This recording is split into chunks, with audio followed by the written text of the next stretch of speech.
welcome back to Guys on Sports. What's up? You're here with your main squeezes, Mark and Phil. We're a little light this week. We're a lot light this week as Rocky is not in the building. And apparently we had somebody jump ship and row back to shore. So it looks like it's just the two of us, big guy.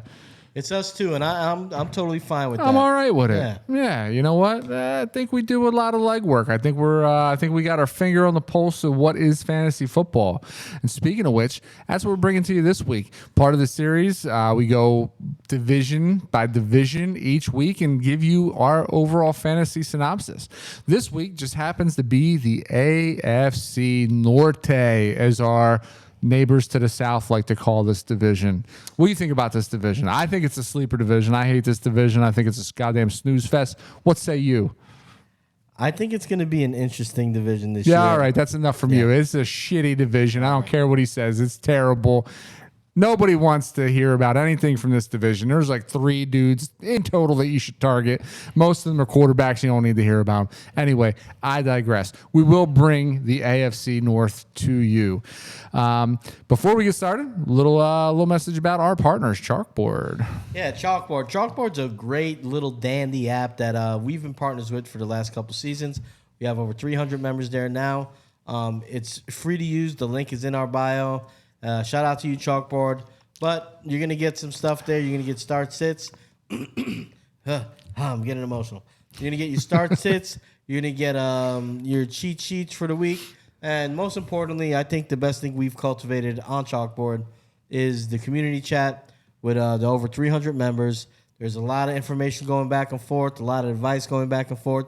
And you're going to see us pop up here and there and answer some of your questions as far as your roster goes, trades, and stuff like that. It's a cool little app. It's free. Download it. Use our link. It helps us out, and let us help you out on CHALKBOARD. Thank you, guys. You know, you're not lying. It is a nice little format there. We do pump out a lot of information, as we also do on our socials. So we go live on TikTok every Sunday morning. We're going to try to start bringing it to you Thursday evenings as well, because we know that it's very important to get some of those guys in your lineup going forward. And then look for us, man. We're branching out here. We're going to be going live on Patreon as well, right, where you're going to get little snippets of our information on these free sites. But you know what, man? I just feel like we're leading so many of you to the promised land. Yes. That it's time we got to get our reparations, right? Man. Yep. I mean, we gotta capitalize on this knowledge that we drop on you week by week. Don't worry, it's not going to be expensive. Anyway, It's very cheap. I digress again. We're going to bring you awesome information. So anyway, all right, let's get right to it. AFC North. What are you thinking? QBs first. Let's do it. We'll just go right in order. QB, running back, wide receiver, tight end. We're not going to tell you where to take those positions out of order during your draft, but we're going to rank how we feel about these players at each said position. There you go. All right, so QBs, I'll make this short and sweet. Nah, it's probably going to be the same. It's probably going to be really goddamn short. Go ahead. All right, so I'm going. My number one in this division is going to be Lamar Jackson, and the reason being is just the rushing upside.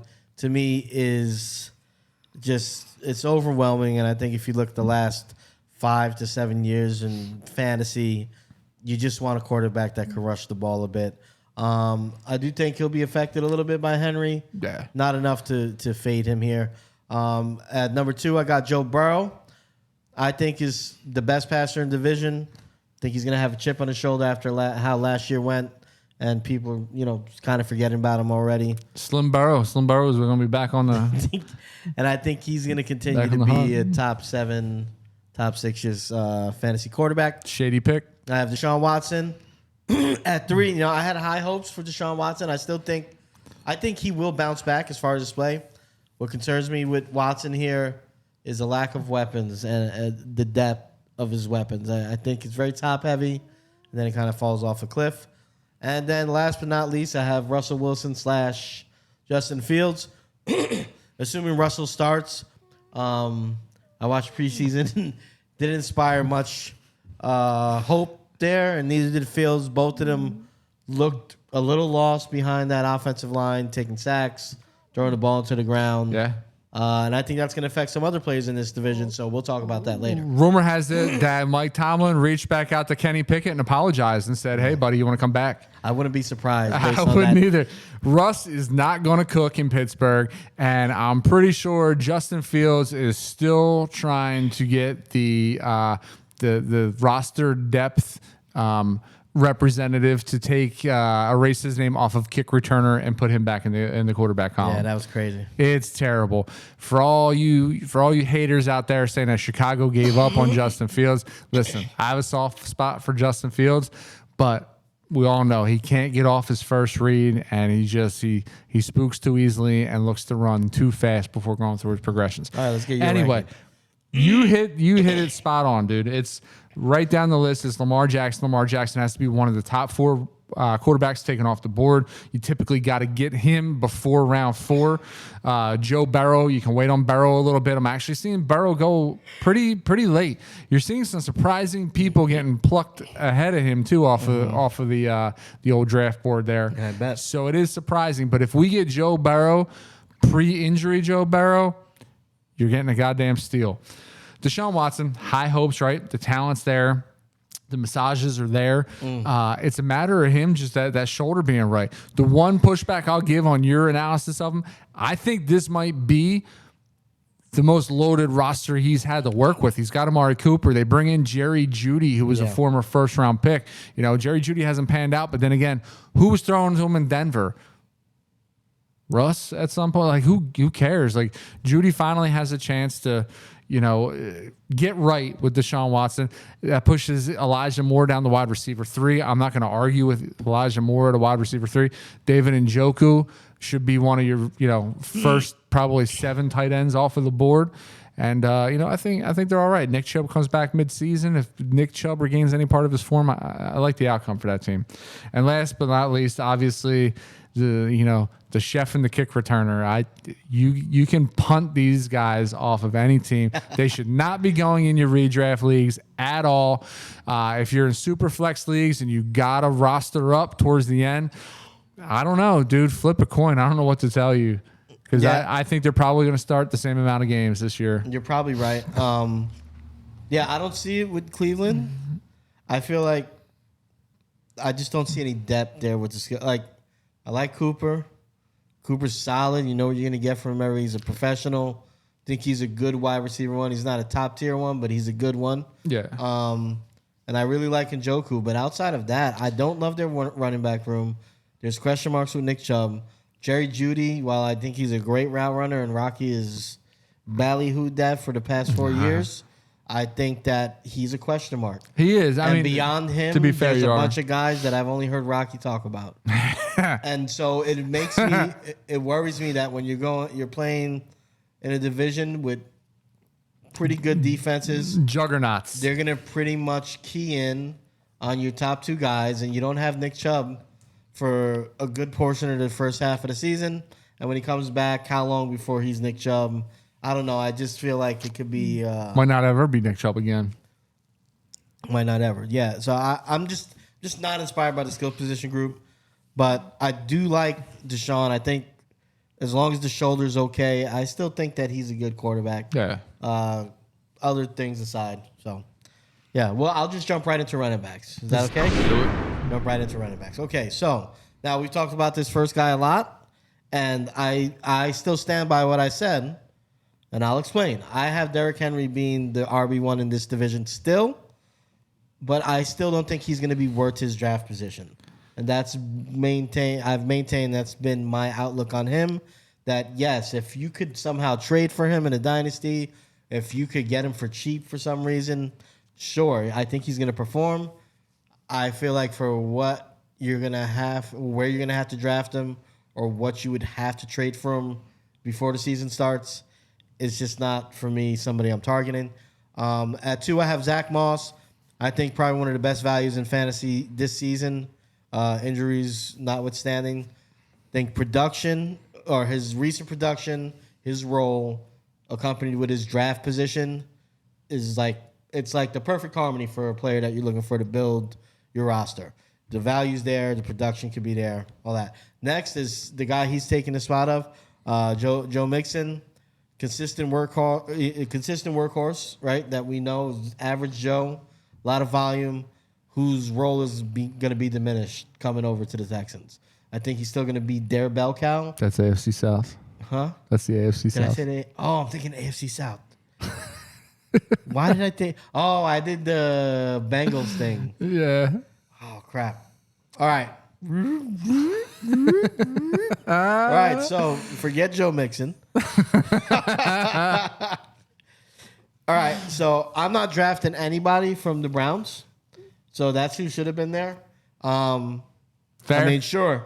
If you could stash Nick Chubb for dirt cheap, and you pick him up like week 2 or something on waivers and stash him, go for it. I'm not rostering anybody on that offense. Then I guess I would have Najee Harris as 3. Nothing exciting here besides his potential ADP, like what the value is going to be. I think that will really tell the tale of whether I want him or not, where he falls in whatever draft I'm drafting him. He'll be solid, not special. But Jaylen Warren, on the contrary, I expect him to outperform his ADP, unless you're in one of those leagues where he's getting a little too much hype, which I think is happening in one of our leagues. Yeah. And then, maybe I'm out. But I think he's going to outperform his ADP if he goes kind of where I'm seeing him go. And he'll fit in nicely as a flex player for you for the rest of the year. Yeah. So right off the bat, I'm going to have to cut that. I'll need to mix it in. right off the bat, I'm going to have to agree. King Henry's got to be the first running back off the board in this division. I do think so. Lamar slimmed down this offseason, right? They said they want Lamar, a little bit more of a pocket presence. Lamar's still going to be Lamar because that's what makes him Lamar. Yes. But King Henry is going to get the goal line touches. They finally have a reliable dude at the goal line. So you're not going to see Lamar taking those goal line touches. I believe King Henry is going to vulture those touchdowns. And he's also going to reel off those big runs every once in a while too. Because you have to protect against Lamar. If this offense runs correctly, I can really see them, running Lamar off to a side, King Henry slipping out the back end and throwing a running back screen to the opposite side of the field, and King Henry's got 80 yards and 4 dudes to beat. He's beating them every time. So I do like King Henry to come off the board first here. Doesn't happen often, but every once in a while, I gotta backpedal. I gotta eat my ass on something that I've said before. That's nasty. I've been beating the drum for Zach Moss. I'm still on it. I know what you're gonna say, but dude, I'm still on it. Everything I am reading that is coming out of Cincy's camp, that's coming out of it's Chase Brown is outperforming everybody. If you look at the tape, my nipples are getting hard just even talking about this. I don't know why, dude. I'm getting fired up, and I think it's because of the ADP. So Chase Brown now has actually taking a slight bump in ADP above Zach Moss because a lot of people are buying into the hype train. I am one of them. When you look at the tape, he is very explosive. He's very elusive. He is the pass catching back. I do think Zach Moss his skill set is undeniable. And I think if, when given the opportunity, he performs. I just think his leash is going to be so short that even if it's not his fault, he's not going to get the ample opportunity that he deserves. And I think because of that, I think you're going to see Chase Brown in a lot of pass catching situations. I think you're going to see pretty high volume for Chase Brown. I agree. I agree with the Chase Brown. I think he's the third down back. Yeah. I think right now, as we stand, you may have swung me a little bit on that. I got to do some more research. Yeah, it's tough, and I was bullish on it too. I did not want to come off of Zach Moss because I invested so much in him early in the drafting season. Yeah, I'm like, I don't see it as Zach Moss. But the more and more I read and I look at it makes sense to me now. Next up, the next running backs that will come off the board for me, and I'm not quick to get either one of these guys, but it's the Pittsburgh backfield. Again, here I differ a little bit in that I really do think that this is Najee's backfield. I think Warren he's already had a hamstring issue. He's had a couple of other lingering issues. I'm going to get pushback. I'm going to hear, he had one of the best broken tackle rates last year. He had one of the best yards per touch averages last year. But that was still working behind Najee being the guy. Yep. I think Najee not having his contract picked up for his final year, I think he's going to have learned from his predecessors. I think he's going to run with a little bit of a chip on his shoulder. You know, he had to watch what happened to Le'Veon Bell. He had to watch what happened to Rashard Mendenhall. You know, and I think he's going to put his best foot forward. You're really going to see that explosiveness out of Najee again. I give Najee the slight bump here, but I do like Warren's ADP. I do like stashing him on the back end of my teams. So, I mean, either one of these guys later in the draft, you can't go wrong. But you want to target them, honestly, for your RB3 or RB4. And then lastly, I ain't touching Jerome Ford with a 10-foot pole. I ain't touching Jerome Ford with your roster. I don't give a shit. Jerome Ford doesn't belong on a redraft team. Dynasty, yes, you can have him for depth. Nick Chubb, I'm all over Nick Chubb only because where you get him. Everybody forgets about the old Nick Chubb, and they're willing to pass on him because they think that he's not going to return to form at any point this year. Yeah. I don't mind picking him up as my RB5 in rounds 14, 15, 16 and just taking a shot. Because guess what? If you get, for the back half of the season, top 10 running back Nick Chubb, you're a happy dude and you're winning a lot of leagues. Yeah, I agree. Yeah, he's a great stash. All right, wide receivers. I'll start it off. I'm ringing it off. Jamar Chase, just too good. Agreed. Too high of a ceiling to not be the number one guy here. Amari Cooper, too consistent. Like I said earlier, I know exactly what I get with Cooper, making him perfect wide receiver 2 on my team. If you can have him sliding in as your flex, even better. But I'd feel comfortable with Amari Cooper right now as a wide receiver 2. At 3, I have Zay Flowers, hoping things continue to progress for him. He has the talent. He's going to have the opportunity. So that's more of a speculative thing, knowing his role in the offense. I like Zay Flowers. At 4, I have T. Higgins. Still a guy that can be a number 1 on certain teams, but volume and efficiency will allow him to start for you week to week. I still feel like T. Higgins is probably a mid-tier wide receiver 2. Absolutely. Especially if, Burrow's playing well. So I love T. Higgins. Then I have George Pickens. I'm optimistic about him as a player on a grand scale, but the QB play worries me that it's going to continue to hold him back as it probably has the first 2 years of his career. And then I wanted to mention Rashad Bateman, who I've been hearing a lot about, turning heads in camp. He has the pedigree based on where he was drafted before, and I feel like maybe he's a guy that could surprise us this year. More of a more filled out body for the position than Zay Flowers. Yeah. A guy that they brought in to kind of be that guy. So maybe it's clicking for him here, and, just keep an eye on Bateman. You know what? Not for nothing, but where there's smoke, there's fire, right? Harbaugh's pretty good about getting guys that don't belong in the team off the team. And for them to have re-signed Bateman with how underwhelming in our eyes he's been the past years, there's smoke there. So there could be fire. And again, I've been same thing. I've been reading nothing but good things about Rashad Bateman. Yeah. My list differs a little bit. Right off the top, Jamar Chase, undeniably wide receiver 1 in this division. Jamar Chase should be one of the top 5 wide receivers off of your board. I personally like him in my top 3. I think with a healthy Joe Burrow, I think I'm obviously taking him top 2. Second pick's a little surprising. Okay. Here's the reason why. Let's hear it. George Pickens is number 2 for me. Here's why. He is going to assume the Garrett Wilson role / projection this year, right? He's going to be that guy that gets such heavy volume in this offense that you just can't look away, right? Volume is going to equal points with George Pickens here. If you get Justin Fields as your starting quarterback, you're guaranteed Pickens is the only dude he's looking for. Because like I've said, he locks onto his first receiver a lot of times. So you got that. And Russell Wilson is obviously Super Bowl quarterback. Russell Wilson, he's had it in his past. Russell Wilson loves his alpha wide receivers. So Pickens is going to get the volume. Pickens is going to get 150 plus targets this year. What he does with them, or better yet, what the quarterbacks do with those targets, remains to be seen, but you cannot argue that kind of volume. Pickens is going to be targeted often, and his skill set is undeniably amazing. The guy high points, clean routes, wins contested balls. Pickens is going to do a lot with those 150 targets. Third, I agree. Zay Flowers.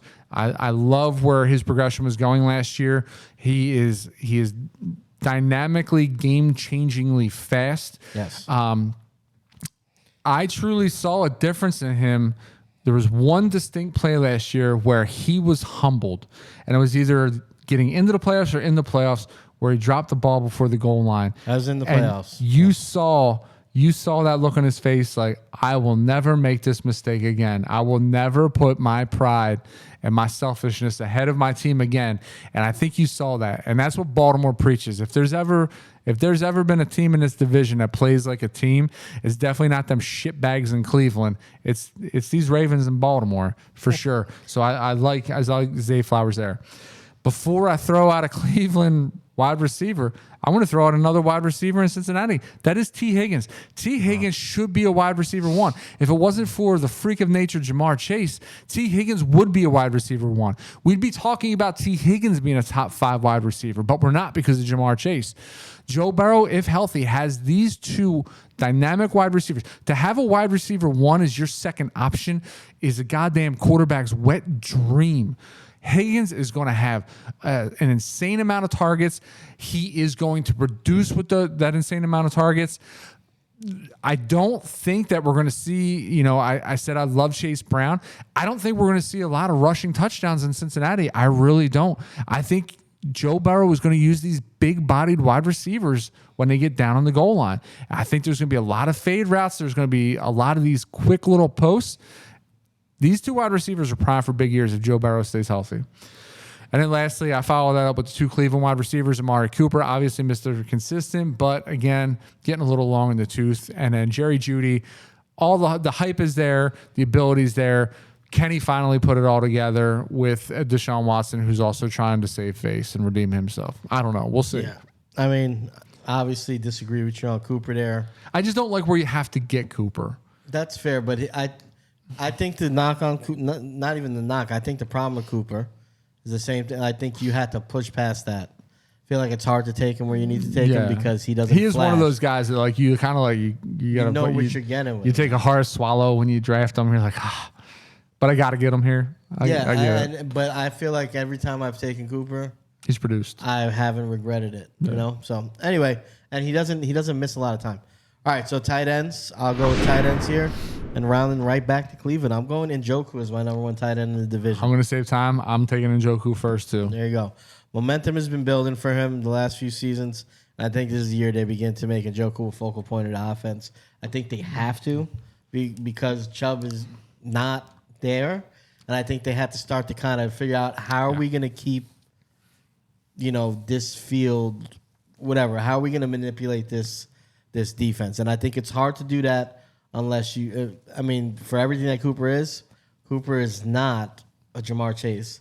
And he's not a guy that you could build that offense around because they're not shading the safety over. Right. But if you make this guy your focal point, then you have to worry about the middle of the field. So I like his chances this year to kind of be like a true breakout for him, even though last year was kind of. Yeah. And to your point, too, you said to make up for Chubb. Well, guess what? That's Cleveland's recipe to success this year, to keeping Chubb healthy when Chubb does come back. They're not gonna call for Chubb to do as much as he did in the past because they realize that, hey, we really got something special in Njoku. We can't count on it either. He gets hurt a lot, unfortunately. Yes, all right, at number 2, I hate to say it, but I have Mark Andrews, and and I think this is more a product, and I'm stuttering, but I look at it like his swan song here, and I think it's going to be more a result of this offense just being able to score a bunch of points, and I think he'll get his red zone targets, but I no longer believe he's that top 3 tight end that he was. I think we could forget about that. Number 3, Isaiah Likely is the heir apparent. I look for him to be more heavily involved with the pass game based on what he showed last year, so I expect him to find ways to get him on the field. And I think he's going to be who's an Evan Ingram-esque type of role where he gets split out a lot more than Andrews does. Yeah. With Andrews in line, hand in the ground, and Likely's on the field. I think they're going to involve him. And the reason he's here is just because overall in the division, I don't love the tight end position. At 4, Pat Freiermuth, consistent starter in PPR formats. He's going to get his looks. Nothing special, but if you need a bye week guy or tight end depth, I think he's the perfect guy to back up your starting tight end. If you're in like a 12-man league, maybe you punt on it and you wind up with him. But I don't think he should be more than a backup or a waiver wire. It sucks, dude, because the only thing holding him back is quarterback play. Yeah, but I don't see it. I don't think it's gonna get better this year. No. And then Gesicki, he's there. And the only note I have for him is what a ringing endorsement. I mean, he's there. He's been around for a while. He had a little flash when he was in Miami, but outside of that, he's been largely normal. He was Miami's Travis Kelce. Yeah, as one of us once pronounced. Was that you or Rocky? That's me. That's great. Only note I have here, and this is something to take note of, is maybe Burrow can make him relevant. And if you have him on your roster for some reason, that's where you got to hope that. I mean, we've seen it for the past few years. Any tight end they've thrown on that roster, we've kind of tried to make the case for him because they're playing with such a good quarterback. Look, he's there. That's what you got to hope for. He's there and he's got hands. Yeah. What more can you say? What more of an argument do you need? Yeah. Well, I like your list. So, like I said, I agree with Njoku, but I am willing to die on the cross. The next person that I am the most confident and the most excited about is Isaiah Likely. And it's because of his ADP. Yeah. I am scarfing up Isaiah Likely as my 3rd tight end in all of these best. I will swallow the shit out of you, Isaiah. I'm getting him as my 3rd tight end in all of my best ball formats. People are finally wisening up and starting to get him a little early where they end up sniping me and, a round or too early. It's getting a little too pricey for my liking. Yeah. But I know what you're getting there. You're right, man. He's going to line up as a wide receiver. They're not going to find ways to get him on the field. He's on the field. Yeah. He's on the field this year. He showed enough last year. And we talked about it last preseason. Yeah. We talked about Likely. Yeah, I'm sorry. 100% he's on the field. They're not game planning to find ways to get him on there. He's on the field. They're going to line him up at wide receiver. They're going to line him up in 2 tight end sets. He will be on the field. He will have over 65% snap share this year. Yes. Guaranteed. And he's going to get the looks because he's fast. He's explosive. He's big. He's big for a wide receiver, where they're going to play him a lot. And he's going to win a lot of catches. And you could see last year he started to learn the game at this level. Yes. Yeah. It was unbelievable. I am fading Mark Andrews, and I've said this now for just 2 years. Yeah. I'm fading Andrews, man. Listen, I get where he had a place, man. He was a great tight end. Put you in the mind of like a poor man's Gronk. He really did. Yeah. But I think that game is past now. I think those kinds of tight ends are kind of phasing out, and I think you're seeing more of these hybrid tight ends. Look at the success. You had a perfect comparison. Evan Ingram. Look at the success he had once he left New York. He had success in New York too. He had more success in Jacksonville, and that was with fucking BoJack Horseface throwing to him, Yeah. And I think that Likely is that was a perfect analogy. He's the next Evan Ingram, and where you get him, Likely can win you leagues in best ball because you're going to get your down week with Travis Kelce. You're going to get your down week with Laporta. These guys aren't going to produce 25+ point games week in, week out. It's impossible for the position. It's not going to happen. So Likely is going to cover a lot of those weeks. So do not sleep on Likely. Get him in there. I agree. My 3rd is Freiermuth, and again, this is going to be volume dependent. I think the best friend to a shitty quarterback room is the tight end, and I think Freiermuth will be the second outlet. I think Freiermuth is going to be the goal line option. I don't think either one of those backs are necessarily going to be because if you think about them just playing the strong hand, they're going to think obvious run, so it's going to be a lot of Freiermuth in the red zone. I do have Likely slated in at 4 only because you don't know what you're going to get with Mike Gesicki. I'm sorry, Mark Andrews. Yeah. Mark Andrews in a 4 because you don't know what you're going to get with Gesicki. That's the only reason why I'm putting Andrews ahead of him. I'm going to get slammed. I don't give a shit. You want to die with Mark Andrews, do it because I'll take your money again this year. I did very well fading Mark Andrews in the past, and I'll do very well again fading Mark Andrews. Fair. All right, so I think the only thing left to do is pick our division winners. You want to go first? Or you want me to go first? Sure. I mean, I don't think there's any doubt that it's Baltimore. Okay. I think Baltimore is number one. I think Cincinnati. Cincinnati probably finishes 2 to 3 games behind Baltimore, taking second in that division. They're going to be a fringe playoff team. It's really going to hinge on that defense. It's going to hinge on that running back room because, as we know, their air attack is going to be on point if Burrow stays healthy. 3, I hate to do it, but I think Cleveland edges out Pittsburgh. I would love to see Cleveland finish dead last here and go out and get their guy Carson Beck with the first overall pick next year, but I don't think it's going to happen. I think Carson Beck's going to end up in a Pittsburgh Steelers uniform if it's not a New York Giants. I have Cleveland finishing 3rd here, and then them dainty men from the Steel City finishing dead last. I don't appreciate your Giants comment there.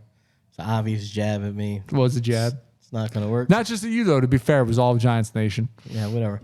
So we're wildly different on this division. So, Oh, shit. Really? Yes, we are. So I have the Bengals winning this division this year. Well, how? They have the best quarterback in the division, and it just feels like it's their turn. I'll get into the Baltimore You took Ravens Lamar over Joe Burrow. for fantasy. Okay. Yeah. I do think fantasy-wise, Lamar Jackson is the wiser pick. Fair. I think trying the to... Bengals have the best quarterback, though. And I feel like he has, as long as that wrist is okay, whatever the hell happened last year is fixed, I think this is revenge toward Joe Burrow's year. And I think they'll win the division. I said it. I have the Browns finishing second in this division, and I had them getting a wild card. I think the defense is going to be scary. It's going to keep them in games. And I think Deshaun has a better than decent year. I like the Browns. I like the defense a lot. And this is primarily based on their defense. Wow. I think the Ravens take a step back this year. Holy shit. I really do. I feel like What, I you feel like just the don't have Rav- consistent wide receiver play? I think the wide receiver play is an issue, but for me, this is much more of a kind of a gut thing where I feel like they've kind of been at their peak the last couple seasons, and it hasn't happened. Lamar's been healthy. So you think they're the Buffalo of the AFC North? I feel like it's one of those years where The curtain's they went out closing. and got Henry like as the last piece. I don't feel like I feel like that window passed just a bit. It's an interesting take. I mean, listen. A lot of times whenever I do like picking the teams, I obviously look at the players, but I also I've been watching NFL for 30 years now, 30 plus, whatever. And you see this stuff happen. There's those teams, they make the big free agent, and it just doesn't feel. It felt like it was last year. It didn't happen. My gut is saying that they're going to take it, and I think they're the Ravens. They've done this before, taking a step back, missed the playoffs, and maybe they compete for the third wild card. I'm not saying they won't, but I just don't think that defense is going to be where it was last year. I think the wide receiver play is a little iffy. I think the Henry thing is going to have an impact. I don't think it's going to be as profound as everybody thinks it's going to be, and they're in a pretty tough division. I think that was the piece. What? Henry. I think so too. A year ago, I don't think. It's fair. I mean, it's not a terrible synopsis. I think Lamar slimming out. I think bringing Henry in. I think the upscaled play of the 2 tight end sets. Yeah. And that defense. It's always a Ravens defense. I mean, they always but put they're a defense not on the always. field. I mean, if we go look in the last few years, they've been good. They've been okay. I mean, they're not Ray Lewis's. No. Last year they were good. Yeah. Year before they were okay. Like I don't. Well, they acquired Roquan halfway through that. Roquan was great. Yeah. Yeah. So I mean, yeah, I could be wrong. Listen. I'm not. I'll tell you this: you watch a bunch of people doing this type of stuff. I'm not the type of person when I have a feeling that I'll just say the Ravens because it's gonna make me seem like I know what I'm talking about. If I have the feeling, that's how I feel. I'll put it out there. I could be wrong. I'll live with it. But it's just the gut feeling I'm getting. It just feels like it's the Bengals' year in this division. Make sure you do some NFL futures then with divisions with the Bengals. I have the Bengals. Yeah. We got to do that too. All right, let's finish out the show. So, yeah, Bengals, Browns, Ravens, Steelers. So we're the same there. I think probably the biggest shock is the Browns for you, right? As finishing second. Yeah, I mean it's not a terrible shot. I'm more curious now. How do you have Baltimore finishing the division? So you have the Browns beating them twice, or they split with the Browns? I haven't split with the Browns. And Cincy beating them twice though, right? Because I mean, in order for that to be that profoundly different, it would have to be one or both of them beating them twice. Splitting with the Steelers too. You have them splitting with the Steelers. Yes. Why? Why not? Because Steelers win their share games every year. They don't win. They don't gift them 8-9 games. This might be. I hate to say it, but this might be Mike Tomlin's final year in Pittsburgh. I don't know. I hope not. I love Tomlin. It may or may not be. It's not Tomlin's fault. I still think they're going to win 8 games. Yeah. I'd like to see Tomlin somewhere different. Washington. Oh God, that would make that division. Hired somebody, right? I don't give a shit. It would make that division so interesting to have Mike Tomlin there. Who'd they hire? I don't know. They got a good coach, didn't they? Well, they got rid of Riverboat Ron, right? Yeah, he was long overdue. Yeah, I don't know who they bring in. They got a good coach, I thought. Marty Schottenheimer. No. All right. Anyway, that's the show. You want to take us out, or you want me to? Yeah, man. Thank you once again for trusting in us with our fantasy expertise. Again, we try to pump these shows out there for you. We're getting late in the drafting season, so you're definitely going to want to binge watch all of these and do it as quickly as you can. Like we mentioned earlier, you will be able to find us on our socials. You will be able to ask us questions. We will respond. Chalkboard's a big one. Chalkboard's forum is a very self-sustaining room where we have 300 plus members that are constantly answering one another's questions and not just ours. TikTok Live, we'll be doing that again. You can find a lot of our breakdowns on TikTok. TikTok Live is our big one where we start to answer some questions. Then we're going to flip you over to Patreon, and we're going to really break down a lot of great information for you guys going forward on Patreon. Right. So we appreciate it. Again, find us on all of our socials, all the aforementioned. You can find us on IG as well. You can find us on, I think we do a little bit of Facebook, not as much as we probably should on Facebook. At GOM Podcast. At GOM Podcast. You said like and subscribe, notification bell. There we go. Hey, and hit that, go to the links and hit that Patreon. Go get you some of that. We're going to have a lot of stuff going up there. If you want to wait to the week before the season, be my guest. But we already have our fantasy cheat sheets up, full breakdowns on all 32 teams to get you prepped, rip-roaring, and ready for your drafts before the season starts. I wish we could give out something like our first few like Patreon people that are like, yeah, without a doubt, I'm subscribing to these guys on Patreon. We're doing it. Yeah, give them a little that's not like a Chick-fil-A like free chicken sandwich. No. Our first 20, you're getting a free Chick-fil-A sandwich, and you're getting a Guys on Sports T-shirt. I thought we didn't talk about. I didn't tell you. Oh, God damn it! I'm left out of the loop for everything. Yeah. So your first 20, you're getting a T-shirt. You're getting a free Chick-fil-A sandwich. I want a sandwich. T-shirt. You'll get one. All right. I need that size. Shit, I could probably even I could probably throw in a what the fuck did you just say to me? I said I need that size. I could probably throw in our front to back T-shirt. That was fun. Yeah, you have some left? I have one. I have mine. The first mine game worn. Game worn. First person that joins, first 2 people, because I have mine with the tag. I haven't worn it yet. First 2 that join get a front to back T-shirt. That is what's his face? What's his name? Oh my God! I always forget his name. We'll get to it. It's the LSU, right? Yeah. What the hell is his name? Chip Kelly. No, it's not Chip Brian Kelly. Brian Kelly and whichever wide receiver it was. Wide receiver. Yeah. Was it Neighbors? No, it wasn't Neighbors. I hope it wasn't Neighbors. Oh shit! Was it Neighbors? It might have been Wade. It might have been Neighbors. Could have been Neighbors. I don't know. We have to look at it. All right, that's the show, guys. We love you. Peace.